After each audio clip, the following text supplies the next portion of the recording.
As we were leaving, our father said to the officer outside the house, "I have a cow in the barn and a calf that was born a month ago. Can we set them free?" The officer said, "Yes." A soldier with an automatic gun followed Dad to the barn.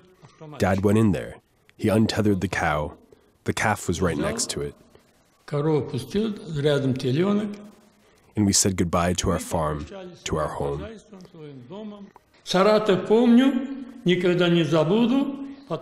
I remember our stop in the city of Saratov.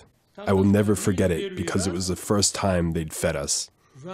They gave us some stinking fish soup. It was so salty you couldn't even smell it.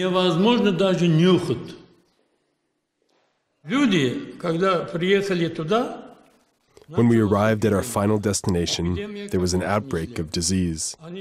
People were drinking water, unboiled water. That water was contaminated. It came from a cotton field. They collected the water in a big container, and it looked clear as Crimean water. But in reality, it was poison.